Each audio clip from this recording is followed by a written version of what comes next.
Hi, I'm back here making another video again in this style. I'm planning on doing some shooting content soon, but for now I'm just kind of focusing on more philosophy of gun ownership and all that entails as it applies to me. So today's video is going to be about how to arm yourself for cheap, and that can mean different things depending on who you're talking to, but generally I'm trying to put this video out there to show that you don't need the absolute top of the line gear to be armed. If you get caught up watching other videos, watching TV, you'll see that a lot of people like to put a lot of emphasis on you need the best top of the line gear, the most current thing to even stand a chance when you might need a firearm. And that's true to some extent, but for the most part, day-to-day life, in the modern world, something's better than nothing, and there's a lot of options out there for people who are on a budget, maybe just getting into guns. And I'm here to show that owning guns doesn't need to be expensive. It doesn't need to break the bank for you. So what I would like to point out first is Turkish handguns. So I have a SAR 2000 and a SAR 9 here. These go for a little bit more of a premium if you're buying it brand new. I got this one for a good deal of $299 used. Practically brand new in the box though. And then there's the SAR 9, which this is a straight copy of the CZ75. They take the same magazines and all the controls, except for these do not have a decocker, just a safety. That's different. But essentially it's a CZ75. And the SAR 9 is kind of like an HK-VP9 mixed with a Glock. Magazines are proprietary, but for $299 brand new is what I paid for this. Nowadays they go for around $350. But it's kind of hard to beat for a reliable, accurate pistol. Neither of these guns I've really had any major problems with. General rule of thumb is Turkish shotguns can be of really low quality. It depends where they're made, because there's a lot of gun companies over there in Turkey just cranking out guns. And mostly the shotguns are kind of Remington 870 clones, weird, cool looking designs to try and get them to sell, or single shots. And the single shots are fine because there's not much that can really go wrong with that, but generally a lot of the semi-autos and pump actions out of Turkey are pretty low quality. But if you're looking for affordable pistols made by Sarsilmaz over in Turkey, they're actually a really good gun company that's been around since the 1800s. They just haven't been in the US for an extended period of time. So they kind of get lumped in with garbage tier guns, but they're actually of extremely high quality.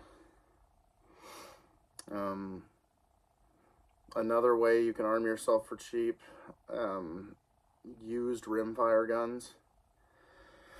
So I brought out this high standard Sentinel, very, very basic revolver, but it is a 9-shot 22 long rifle. These guns are super simplistic. You can pull this out. It doesn't even have a spring to retract this. The way that these were marketed back in the day were like a tackle box gun, something cheap you could throw in your tackle box, take out fishing. Not a huge deal if it goes missing, stolen, and what have you, and that still applies today when you find these. I found this one at a pawn shop for $99, and for $99, why not? It's a 9-shot double action, single action revolver, and if this is the only gun that you have, it's better than nothing. It's accurate, it's reliable. It's just very crude, very simplistic, but it will get you by. Not everything you own needs to be expensive. And I have an assortment of long guns over there, which I'm going to go one by one and show them and tell you why I think that they're a good option for cheap guns. So first off, I have this Remington Model 11 12 gauge shotgun. I picked this shotgun up for $250 from a pawn shop. They had it marked for $450, and with a little bit of negotiating skills, I talked them down. I wanted it because it's a modified choke. A lot of these guns, you find them, they're almost always a full choke, and that kind of limits what you can shoot out of them. But it's not perfect. It's a 2 3/4 inch only gun, which realistically the most things you're going to shoot are 2 3/4 inch. So that wasn't a huge deal to me. But for $250, why not? A semi-automatic 5-shot 12 gauge that when I got this gun, it was not running absolutely reliably. It jammed a little bit, and the recoil on it was extremely stout for no good reason. So what I did was I took it apart, took this off, took the whole gun apart, and I found a spring kit online. They make these rebuild kits for Browning Auto 5s, and which this is essentially the same gun. Remington made these under license back in the day from Browning to produce these guns. So I used one of those spring kits, and I basically rebuilt the gun off of that, and now it's a smooth shooter, doesn't jam. I can fire 5 shots super quick with this gun, and this gun is 101 years old. This gun was made in 1924, and for $250 plus the price of a rebuild kit, I mean, I don't really count that much, because you can do that over time. You can acquire some things and then build them up over time to how you would like them, and that's what I did with this. And like I said, modified choke. I can shoot slugs, buckshot, birdshot, anything I need to shoot out of this. So not a bad option if you're looking at pawn shops. These Remington Model 11s pop up a lot of times. So yeah, a lot of people don't bring up used guns when it comes to buying for budget, but I think a lot of the time these old guns were made to extremely high quality, and you can get something worth more than $250 for about that price point. So that being said, on to the next one. Okay, so here we have a bolt action 12 gauge shotgun. This is actually a Sears and Roebuck, or J.C. Higgins 12 gauge bolt action shotgun. Again, this has a modified choke, so that was another reason that I wanted it. Here in Oregon, at least, you have to shoot waterfowl with steel shot, so if you're running a full fixed choke like that, you can't do that, and that's one reason why guns with a full fixed choke are not really desirable to me personally, because what if I need to use it for that? So again, you don't see these with a modified choke very often, and this gun's kind of a joke, honestly. The mag tube kept sliding off, so when I was younger I taped it with this red tape. Holds it in place now works reliably. Probably could have fixed it better than that, but when you hear how much I bought this for, you'll kind of understand. I was in a local gun store. This was on the shelf for $99, like that high standard. So department store guns are another category of guns you can get for really cheap that are actually made pretty quality. These are also made by High Standard back in the day, so that's a somewhat reputable brand, albeit a budget brand, like the High Standard Sentinel. Obviously very crude guns, but they tend to work.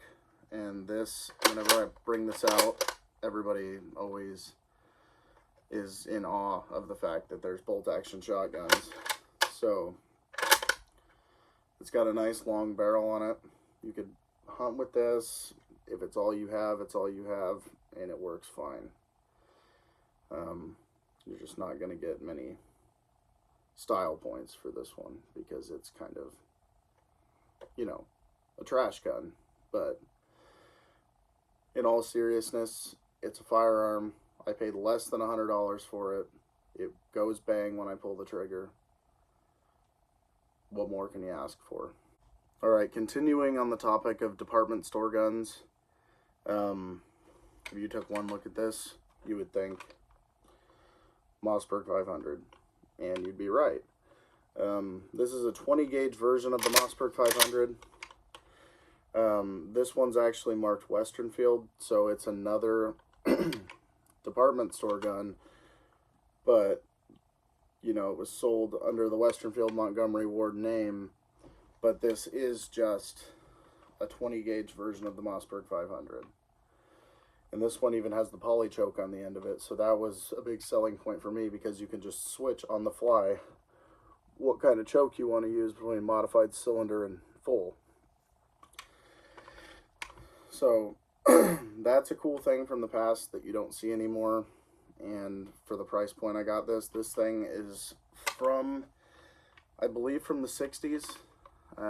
Telling by the one action bar. It only has one. Remington used to have a patent on that, so old Mossbergs, you'll see just one action bar, which is not really a big deal. It'll make the pump a little wobbly, but who cares? It's going to stay in place. This thing basically is in brand new condition. Looks like it was never really used much. It's just an old Survivor that was just not used much. I picked this gun up for $100 because it doesn't say Mossberg on it. It says Montgomery Ward, Westernfield. So it's all about what you know. You can look at it, tell by the way the bolt looks, tell everything about this. This is all features of Mossberg 500. And personally, I'm more of a Mossberg guy than a Remington guy. I'm not trying to cause any arguments, but I find that the Mossberg 500 is a more reliable system. They're lighter weight, and overall, I think that they're cheaper when you find them used, and they tend to work better for me. So it's kind of hard to go wrong with a $100 Mossberg shotgun. So now we're stepping out of the realm of old guns and department store guns, foreign guns. This is a modern, domestically produced Henry 308 single shot. Works just like that, kind of like the H&R Partner, or like the H&R Handy rifles. So that's essentially what this is, except a nicer version of that gun. These go for around $500–600 brand new. I found this one for $350, unfired, just used on a rack at a local gun store. So you've got to have your eyes open for good deals. This is a good example of, yeah, $350 isn't necessarily super cheap, but lots of small gun stores, if you're only shopping at big box stores, you're kind of missing out. You need to go to your local gun stores and check out what they have, because this was an excellent deal. The walnut furniture on this gun is really nice. For $350, it's hard to beat. Most little gun stores, pawn shops, have some form of layaway, which is something I don't really hear talked about in YouTube videos ever. But it's worth pointing out because the main place that I buy guns from is a pawn shop, local pawn shop near me, and you only have to put 1/5 down on the gun and you get 5 months to pay it off. So let's say you find a gun for $500. It's a little expensive. You probably don't want to drop that all at once. You can pay $100 that day. They'll put your name on it and hold it for you. And then you have 5 more months to pay off the remaining balance. It makes it pretty easy to buy whatever you want to buy. A lot of people don't believe me when I say that these little gun stores like that, they don't charge you interest to lay away a gun. And that could be case by case, but overall it's beneficial for them because they find a buyer. Let's say they're selling this. They have a buyer lined up for this. I'm actively paying money towards it. They can go put it in the back. And then if they have another gun in the back that they can't display because the rack's too full, they can go grab it and put it on display. And then if somebody buys it or layaways it, they can go and keep putting inventory on their shelves. So it's never really a burden for them to do that, and it's very much beneficial for you. So, you know, instead of buying something like a high standard Sentinel because it's all you can afford, you could lay away something like a SAR 2000 and then be much better off in the long run. So don't be afraid to ask the gun stores about layaway. Most of the guns that I've purchased over the course of my life have been layawayed, and then I go and pay for them. Makes it a really easy way to do that, and it beats buying guns on credit because you actually have an incentive to pay it off because it's there and you can't have it until you pay for it. And the worst thing you're going to lose is money. You're not going to ruin your credit score or anything like that. So if you don't pay it off, a lot of the time they'll put it back on the shelf and charge you a restocking fee, or you'll just lose what you've paid. So make sure you buy something within your budget, but you can afford better guns just taking advantages of the systems already in place. And this is a very accurate single shot rifle. I need to put a scope on it soon, but even just with iron sights, 100-yard shots, easy. And I had to throw this one in there. This is a little bit different. This is kind of me showing what you can do with something. Like, you just need to think outside the box sometimes. This is a Mossberg 500 that I bought for $199. It was on the pawn shop shelf with a pistol grip only, a rubber slide, and the gun was all rattle can tan and scratched up. It looked like a gun that was recovered from a crime scene, which, yeah, might have been, but nonetheless, I saw the potential there. This is a Mossberg 500 with a full-length ribbed barrel. You can change the chokes, and for whatever reason, somebody turned it into whatever it was. My nickname for it and my friend's nickname for it was the Ghetto Blaster, because it was just trash. But what I did was I bought a set of Boyd's furniture, and I installed it on there. And then I took it down to another local shop that I have around here, which also does gunsmithing. And I had them Cerakote the gun in satin aluminum finish. And probably pretty hard to see, but I had my signature laser engraved on the side. So this gun went from being trash to a custom Mossberg 500. And this really has just become kind of a testament to my love of the Mossberg 500 design. If you're looking for a shotgun and you're on a budget, go to a pawn shop, find a Mossberg 500, because they're usually $199.